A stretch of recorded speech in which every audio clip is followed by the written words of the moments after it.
Falando então da teoria do comando divino, a teoria da lei natural tem como a base moral bens básicos e a crítica é esse quiasma entre o que é e o que deveria ser.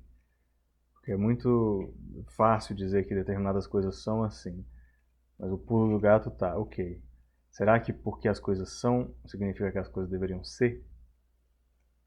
Então esse é o problema da teoria da lei natural, dizer que nós naturalmente tendemos a pensar o bem assim, assim, assado, baseado em tendências.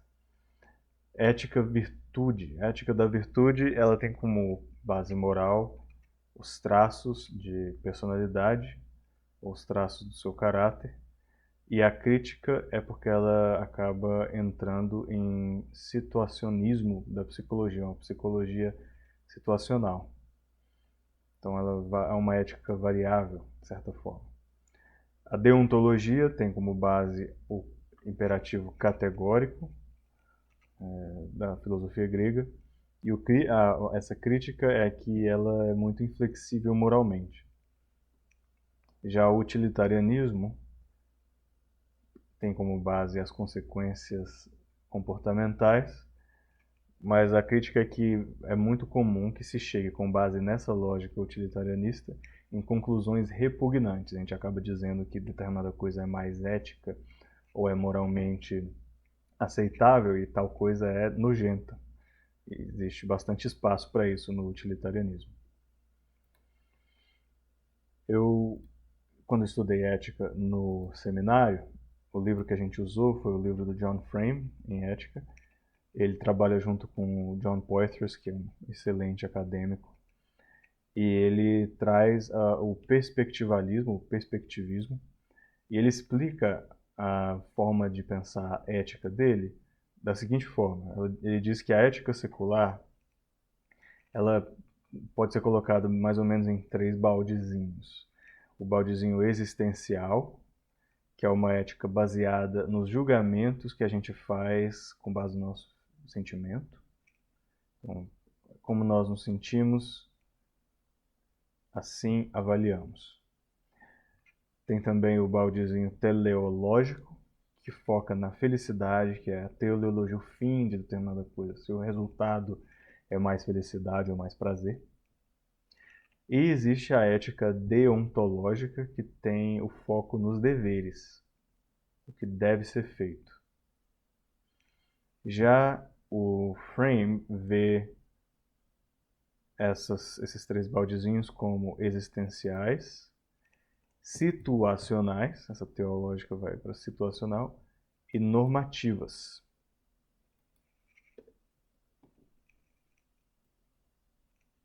Essas são as três perspectivas éticas do John Frame.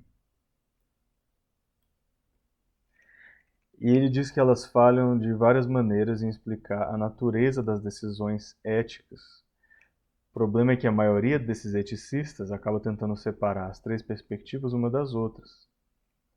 Uma ética bíblica, entretanto, vai incluir todas essas três perspectivas. Elas têm que ser tomadas juntas. Por isso ele fala que são perspectivas. Elas não são elementares. Normativamente, ele vai dizer, e aí ele começa as três divisões dele. Normativamente, existencialmente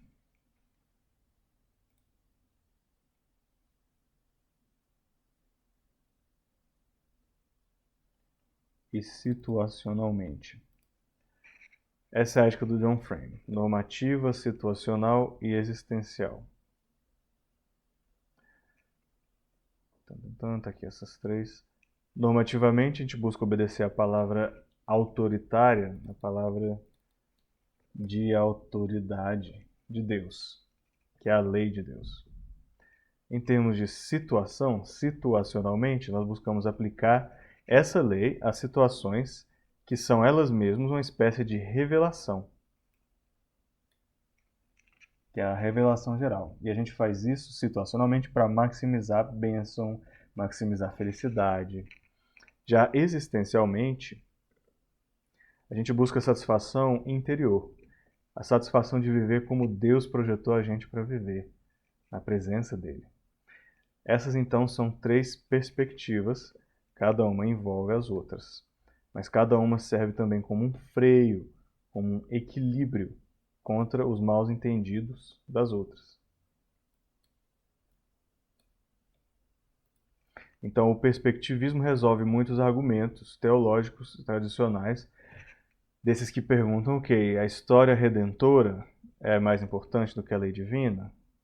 Ou a subjetividade do crente é mais importante? No caso, subjetividade crente, ele quer dizer aqui, isso aqui é uma tradução, ou a crença subjetiva, eu diria.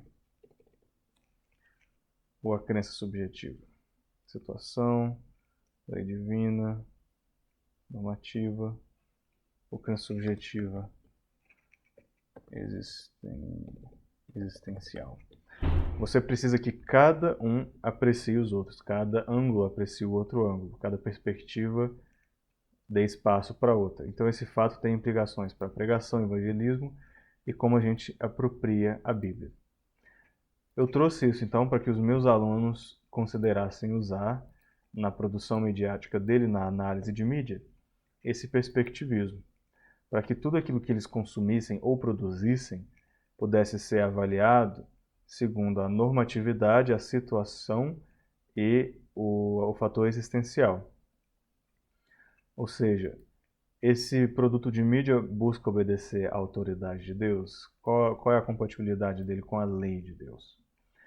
Outra coisa, ele gera felicidade, ele gera bênção, ele gera florescimento? E por último, ele trata da satisfação interior, da internalização daquilo que é bom, do caráter que a gente deve imitar da imagem de Deus? Estou falando de maneira interna, não só externa, mas isso ajuda a gente a internalizar aquilo que Deus gosta, aquilo no qual Ele tem prazer. Eu perguntei, pessoas religiosas quando fazem análise de filme, geralmente como que elas tratam os filmes? Aí eu pedi para eles compararem uma análise de um não cristão com a análise do Mundo Cópia, feito por uma pessoa reformada, um cristão reformado, no caso, o time do Dois Deuses de Teologia. Como um bom exemplo. Já um exemplo ruim seria essa análise feita pelo Little Light Studios. Eles fizeram essa análise de um filme, se não me engano, uma animação a respeito da criação. Eu falei, talvez seja bom. Eu trouxe aqui também um outro exemplo, que é Collision Christian Movie Review, que é uma... Cara, eu tenho que pegar essa palavra direito. Como é que fala review? É uma avaliação? Mas será que é sempre avaliação? Review. Crítica? Uma crítica? Não sei.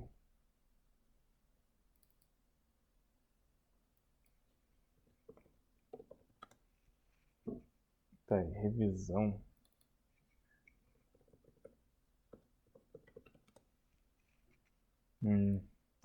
Revisão ou crítica? Tá, não estou muito satisfeito com essa tradução, mas vamos com ela.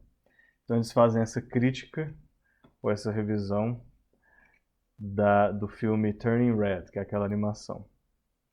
É um pouquinho melhor do que essa aqui do Little Light, mas eles foram seletivos de maneira estranha a respeito do que eles falaram. Já o Cinema Therapy tem uma análise bem equilibrada, só que ela não é explicitamente cristã. Eles, se não me engano, são mormons, mas devem ser mormons liberais, pela forma como eles falam.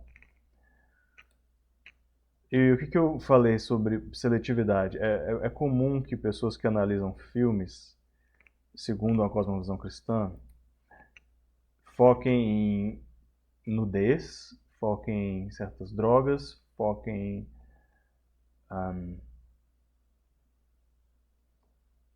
em uso de palavras chulas e violência. E fica nisso, fica nessas 4 coisas. Eu acho que é muito limitado usar só esses fatores. Eles têm que ser, sim, considerados, mas às vezes nem de longe é aquilo que é mais danoso em um determinado filme. Por exemplo, no filme Turning Red, eu focaria mais nos aspectos espirituais e dinâmicas familiares. Isso talvez pode ser mais danoso se uma criança vê e absorve do que essas outras coisas. Também falei de abordagens para cristianismo na telinha.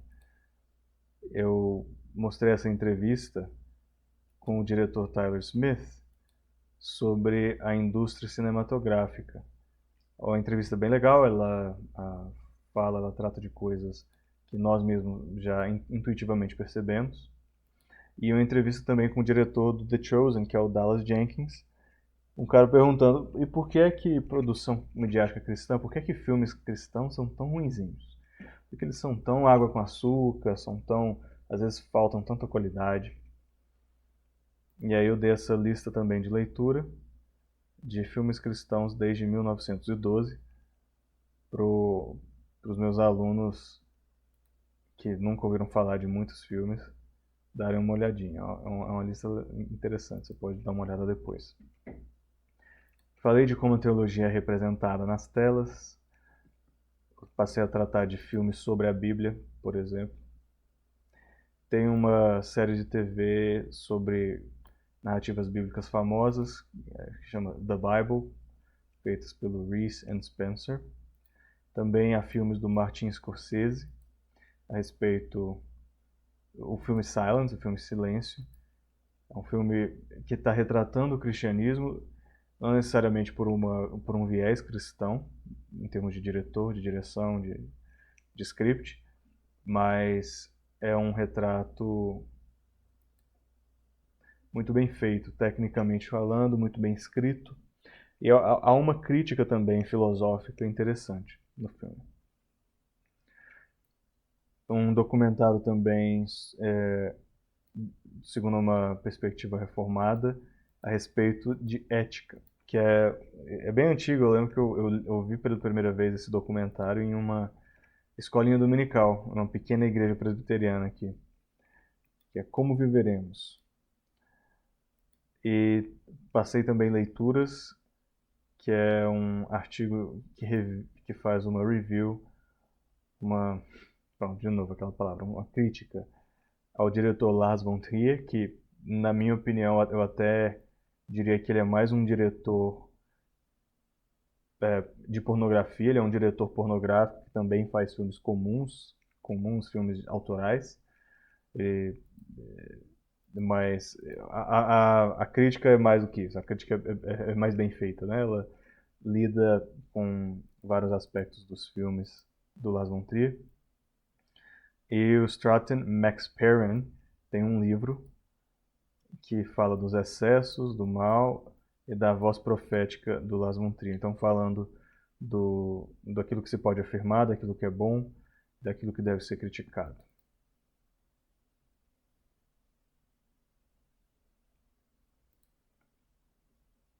Como Jesus é representado na telinha? Um exemplo recente é o The Chosen. Recomendei que os meus alunos vissem pelo menos alguns episódios da primeira temporada. O primeiro episódio eu não achei de tanta qualidade quanto os demais. Do terceiro, quarto, quinto episódio para frente fica bem melhor, na minha opinião. E recomendei que eles lessem também essa crítica aqui, esse artigo criticando com a crítica positiva do livro do Malone, Retratos de Cristo na Televisão, que chama Screen Jesus. E também essa revista acadêmica que chama Revista de Religião e Filme, ou Religião e Audiovisual, do Steven Vanderberg. Tentando dar recursos para os meus alunos, recursos mais teóricos, para eles terem formas um pouco mais sofisticadas de fazer críticas de filme e criticarem e produzirem as próprias peças. Esse filme eu gostei também, é um livro que chama filme que chama First Reformed, do Paul Schrader. Terrence Malick tem mais de um filme com temas cristãos. mas um deles é A Hidden Life. Tem também um filme do Tarkovsky, ele tem 3, na verdade, filmes cristãos, o segundo um ponto de vista cristão, como Nostalgia, O Sacrifício. O Gene Gontier também lançou esse filme da Manjedoura à Cruz, de 1912. Ele é um filme silencioso, é um filme ainda sem a tecnologia que a gente tem, do voice-over das gravações de áudio. Tem um filme japonês-coreano-americano, um documentário que chama a Caixa do Dropbox, a caixa em que se deixa as crianças. Eu recomendo altamente. Eu recomendo também o Alto da Compadecida original e o Alto da Compadecida 2, que lançou esse ano, na verdade, ano passado. Lá fora chama Dog's Will.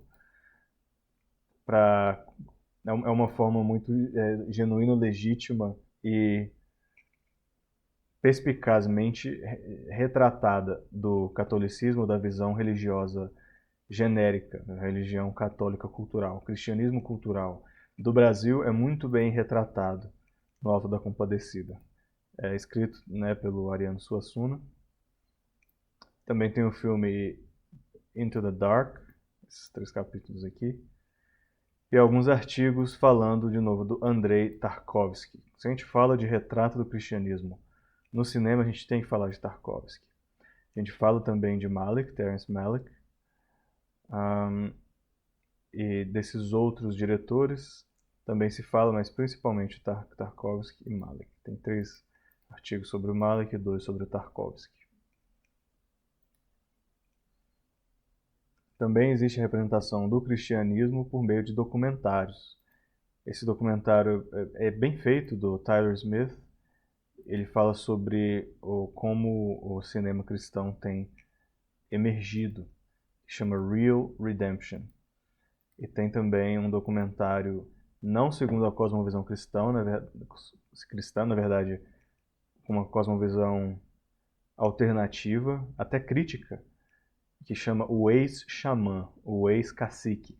O filme mesmo, no Brasil, acho que é Ex-Cacique, se não me engano. É um documentário de Luiz Bolognese. Nesse caso tem um pouco de nudez, geralmente o pessoal... Não sei o que acontece com documentaristas, eles deixam de trazer certas proteções com relação ao retrato da nudez quando o assunto, quando as pessoas sendo filmadas são pessoas indígenas. Mas enfim, é um documentário de como um xamã, de como um cacique perdeu o poder e perdeu a influência religiosa depois que aquela comunidade se cristianizou. É um lamento, praticamente, e mostra esse cacique usando roupas ocidentais, usando camisa social e tudo mais, em contraste à indumentária que ele usava antes da chegada daqueles missionários. Então é uma crítica, não sei, talvez colonialismo cultural é o que eles diriam, né? Imperialismo cultural, imperialismo religioso, e nós temos que saber lidar com isso. A gente precisa analisar isso segundo uma cosmovisão cristã e também autocrítica. E a gente tem que lidar com essa forma de ver o cristianismo. Muitas pessoas vão ver o cristianismo e a influência cristã como imperialista. Falei também da mídia social e cristianismo. Jack Hill Perry tem sempre, a todos os comentários que eu vi da Jack Hill Perry sobre cultura e Bíblia, né, as aplicações bíblicas dela são muito perspicazes. Então recomendei essa. Ela está criticando a cultura do Enneagrama, que é esse teste de personalidade que as pessoas fazem, muitos cristãos usam. Também tem essa vídeo essay do John Piper. Más razões ruins para você olhar e postar na mídia social.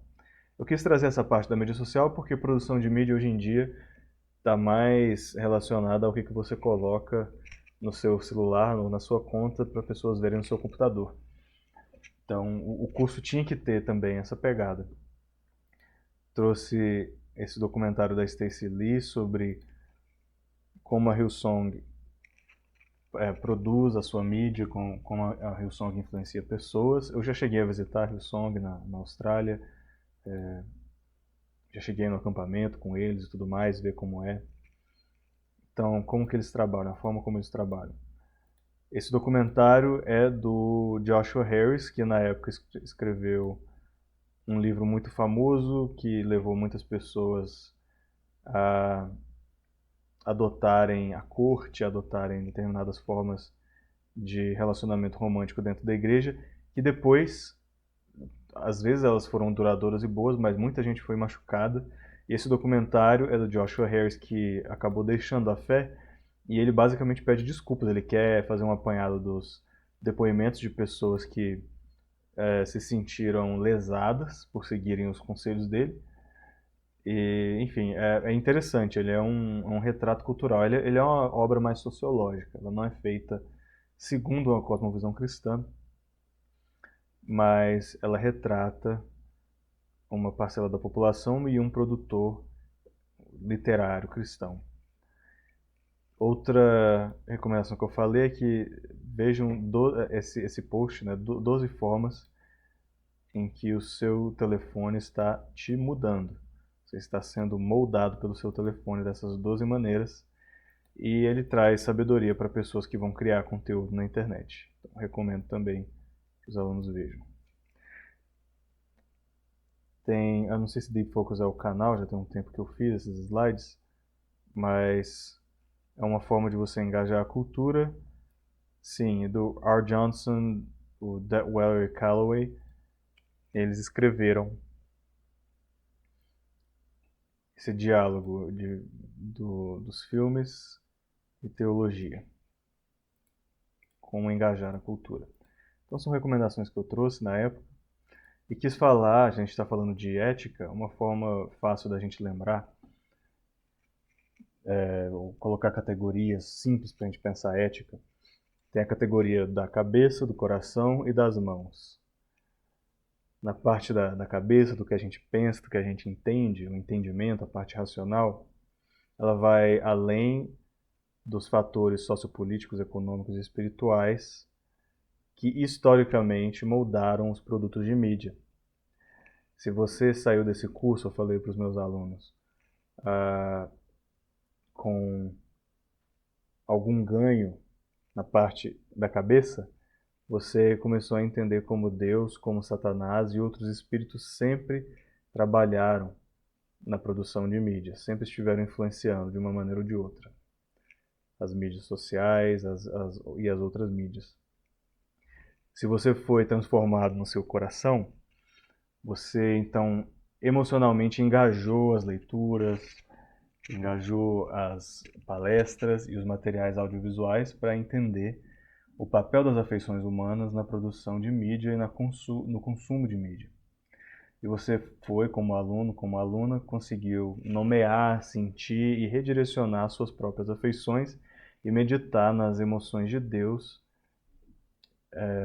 perante os artefatos de mídia, os produtos de mídia. E se as suas mãos foram transformadas com esse curso, então você participou em discussões. Mãos aqui é uma metáfora para aquilo que você produz, para aquilo que você faz, como você age. Então você discutiu sobre filosofias de mídia, discutiu a respeito de produtos de mídia e respostas cristãs à mídia. E você mesmo produziu conteúdo midiático que engaja criticamente outros produtos midiáticos. Então esse é o meu objetivo em termos de ética e formação espiritual e ética para os meus alunos. Aí eu dei uma pausa no curso, eu falei o que mais você gostaria de ver nesse curso. Os alunos falaram algumas coisas. Essa aqui tem a ver com as notas. E aí eu comecei a trazer coisas um pouco mais desconexas, questões esparsas que eu acho importante alunos de mídia contemplarem.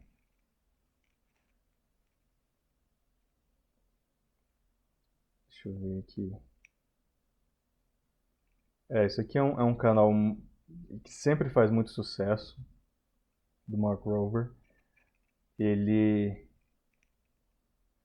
Não sei, a gente tem muito o que aprender com a forma com que ele faz conteúdo longo. Os vídeos dele não costumam ter menos do que 20 minutos. E no YouTube não é fácil você ter vídeos de sucesso que são assim tão longos. Biomateriais, tratando aqui de solar punk. Eu trouxe um convidado cristão que trabalha em produção de mídia, em especial produção de filme. Ele é operador de Dolly. Ele é um cameraman, mas especificamente ele é especialista em Dolly, é o Isaac Silva, que trabalha, pelo menos na época, trabalhava para a North Film Company, ali no Canadá.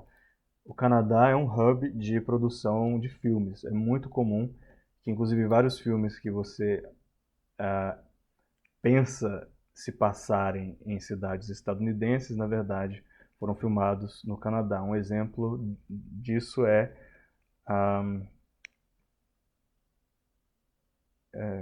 gente, aquela série dos...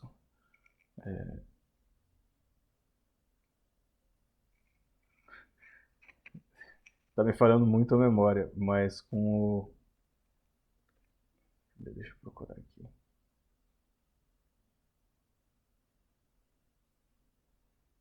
Ela não chega a essa série de zumbi, mas dos fungos.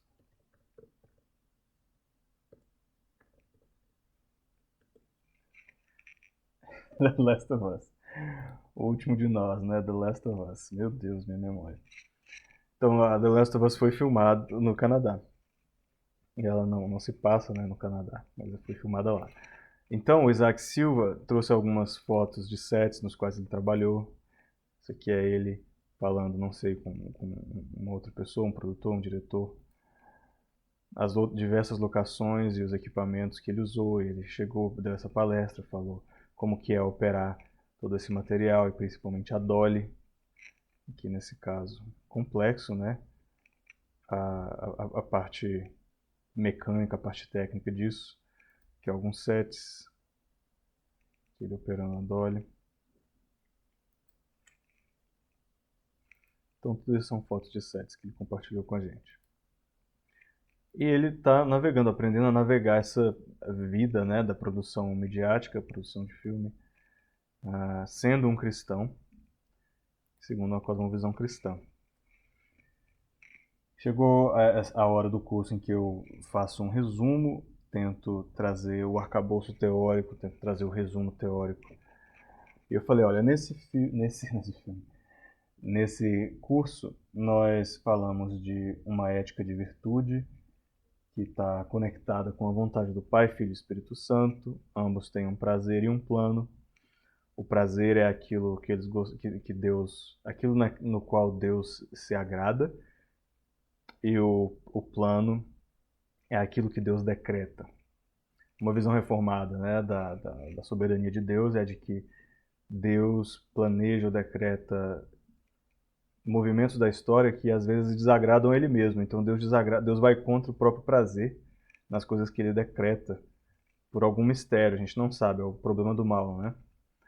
Mas Deus tem um prazer e Deus tem um plano. E nós devemos agir, a gente deve se guiar pelo prazer de Deus. E o prazer dele está retratado na forma como Jesus viveu e ainda vive e é, na lei de Deus e na palavra de Deus a qual a gente tem acesso pelos livros da Bíblia.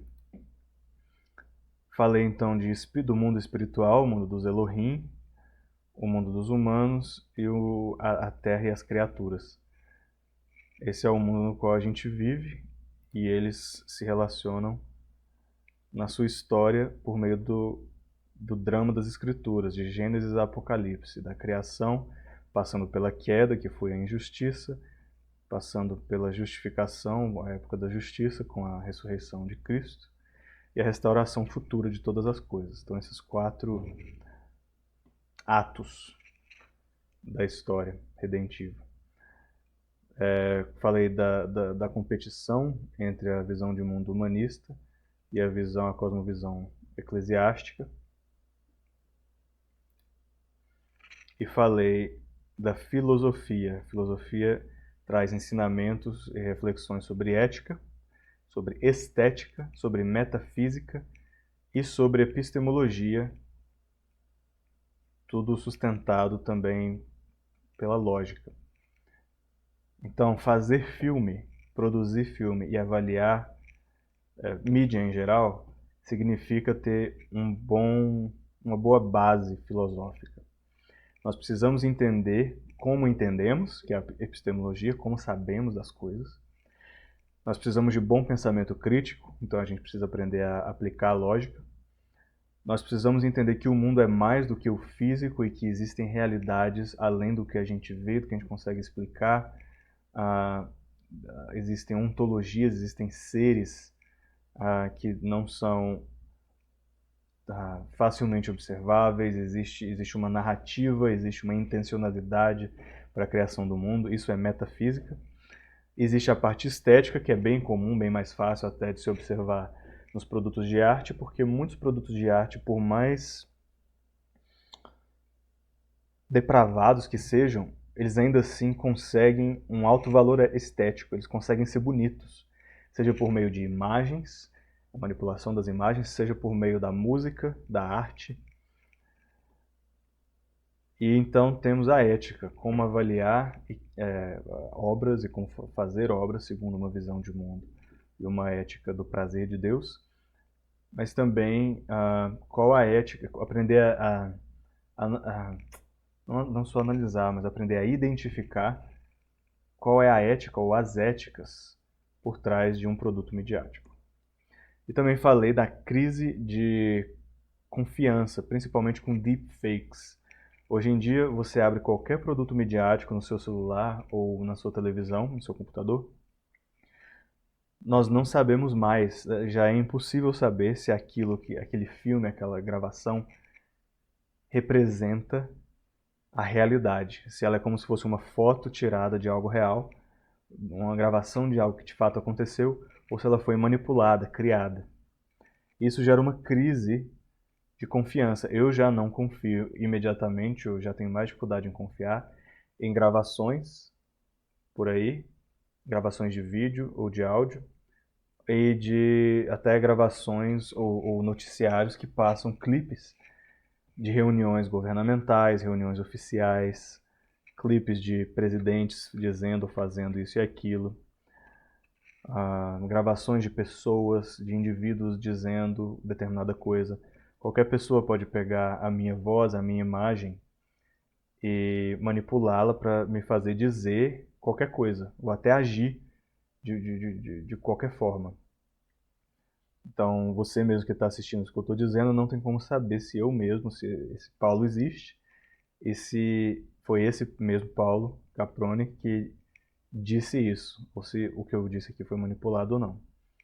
Então existe essa crise de confiança e também existe uma crise eu disse de amizade, que na verdade é o outro lado da moeda da crise da solidão. Muitas pessoas hoje estão solitárias, a solidão ela é uma pandemia corrente. E isso porque perdemos a habilidade enquanto cultura de cultivar bons relacionamentos, boas amizades. E aí eu coloquei estampado aí em cima de tudo uma análise cultural neocaiperiana, reformada, e no caso que ela é guiada por uma teologia sistemática reformada, que é a forma dogmática, a forma sistemática como reformados veem as escrituras, como eles leem a Bíblia, como eles interpretam o Deus Pai, Filho e Espírito Santo e a relação dele com a humanidade. E aí isso aqui é teologia sistemática. Se você pega uma teologia sistemática, você vai ter primeiro a doutrina da Bíblia, depois a doutrina de Deus, depois a doutrina antropológica da humanidade, depois a martiologia e soteriologia, que falam de pecado e salvação, e depois considerações sobre o céu e a terra e o céu, enfim, eclesiologia, sociologia. Depois é que se trata dessas coisas, ética. E aí você tem também a teologia sistemática da igreja, que é a tal da eclesiologia. E dentro dela, dentro Dessa grande categoria tem a subcategoria da teologia prática e a ética. Então eu tentei só mostrar para o pessoal como que todas essas coisas se relacionam nesse curso. Isso é só mais uma outra forma de organizar, eu joguei tudo bonitinho. E trouxe tudo junto nessa imagem aqui. Como tudo se relaciona, né? Conceitos teóricos e como eles foram aplicados nesse curso. E aí falei também da filosofia hebraica, eu já tinha mencionado isso antes. Já tinha mencionado isso antes, do Antigo Testamento e do Novo Testamento. Terminei dizendo com orgulhoso eu estava deles, eles engajaram bastante nesse curso, foi legal fazer essa aula com eles. E lembrei, olha, a gente falou muito de Solarpunk como um movimento, mas lembrando que antes de Solarpunk existir, os cristãos pregavam e continuam esperando por um jardim-cidade. Um jardim-cidade que incorpora aquilo que há de melhor da produção humana também. Então, por que não um jardim tecnológico? E sugeri alguns exercícios de exploração. No caso, quando eu digo exploração, é no sentido de aprender um pouco mais a respeito de cristianismo e mídia, segundo a cosmovisão cristã, por meio de exercícios. Aqui alguns exercícios. Criar um PowerPoint e uma videopalestra. Nas suas próprias palavras, explique a diferença entre exegese bíblica, hermenêutica tradicional confessional e hermenêutica filosófica literária. Então esse seria um exercício que eu poderia passar para os meus alunos. Ou faça um vídeo comparando diferentes representações de Jesus, 3 delas. Ou compare 2 séries de TV que eu passar para você e me diga quais foram as abordagens literárias dessa história. Como elas se comparam com a narrativa bíblica. Então compare a narrativa desse filme com a metanarrativa bíblica. Quão eficazes eles foram nessa mensagem. Isso aqui tem um pouco a ver com algo que já é bem corrente na análise cultural, que é a de que a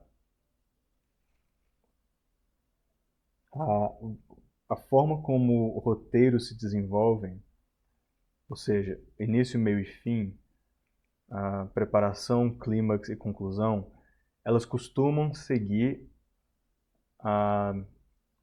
o flow literário bíblico, que é o de que existe um paraíso, um jardim, isso é perdido, que é a crise, sobe o herói, né? Vem a jornada do herói, que é a jornada de Cristo, que com um grande sacrifício, o sacrifício da cruz, vence essa adversidade e traz uma restauração, renova, volta-se a um período de paz, de bonança, que é muito comum em grande parte dos enredos. Então é um enredo comum a praticamente todos os filmes. Então tentar fazer esse paralelo, ajudar os alunos a verem esse paralelo entre o drama das escrituras e o drama de produtos midiáticos, de produtos até de teatro, né? Não só aquilo que é filmado, produtos de obras literárias também.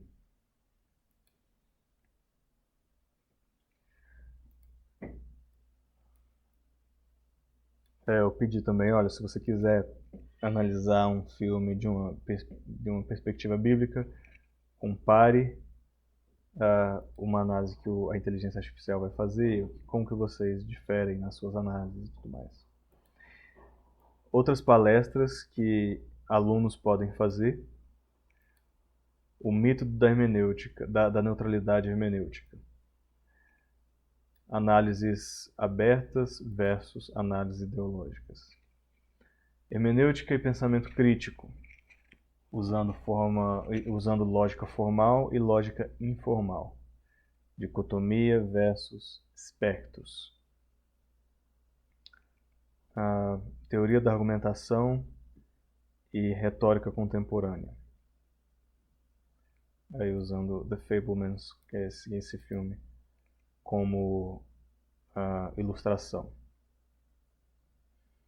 Isso aqui é muito legal, que os alunos fizessem ou explorassem como a Bíblia traz passagens que são resumos da própria história da Bíblia. Foi inclusive uma dissertação do Mark Boulder. Ele tratou de passagens do Antigo Testamento que resumem a história do povo de Israel. Passagenzinhas pequenas. Então, como a Bíblia resume a própria Bíblia. O livro de Atos faz isso também. O discurso de Estevão é uma dessas análises, né? Um desses exemplos.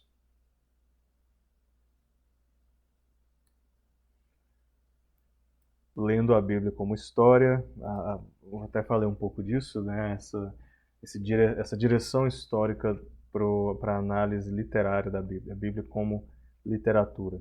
Existiu toda uma tendência durante algumas décadas de ver a Bíblia dessa forma.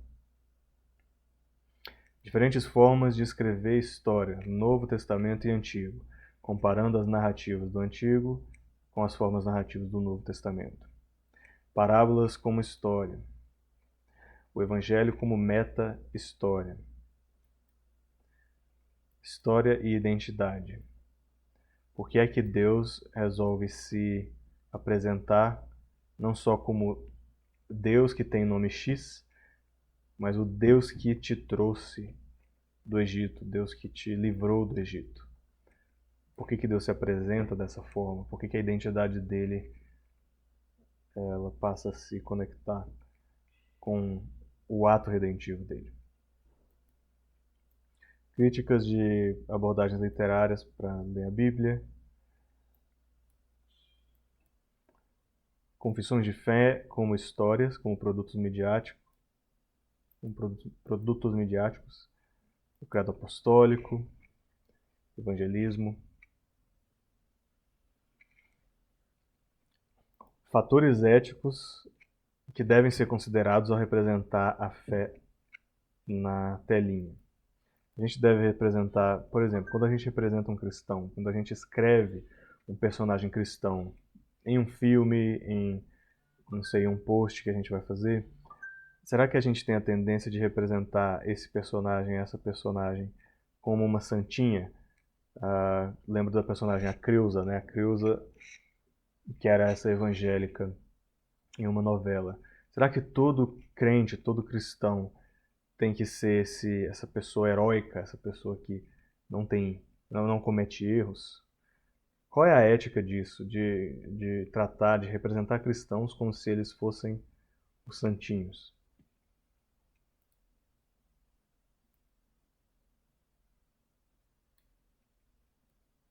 Aqui, gostei desse resumo. Um personagem confronta um desafio e cria mudança. Isso aqui é o drama da Bíblia. Um personagem, seja o Deus Pai ou o Deus Filho, confrontando um desafio ou algo ruim, algo que tem que mudar, e criando mudança. Isso aqui é o sós, né? É o segredo, é o tempero de todo, de todo script, ou grande parte deles. Os scripts mais interessantes seguem essa linha. Nem todo script tem que seguir essa linha. Isso é uma coisa mais linear, né? É uma narrativa, mas é muito comum. E se você vai aprender como escrever scripts, como escrever narrativas, você com certeza vai ser ensinado a criar personagens, criar conflito para ser resolvido, e trazer o leitor, a leitora, a audiência nessa jornada com você.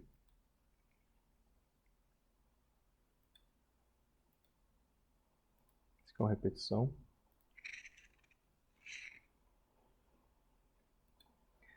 E aí a gente entra numa fase, eu falei, se a gente tivesse tempo enquanto sala de aula, eu começaria a trazer palestras a respeito de pensamento crítico, um pouco mais avançadas, sobre como analisar criticamente produtos de mídia. Vou pausar o vídeo aqui, que isso é toda uma outra área Quero fazer um vídeo dedicado a isso.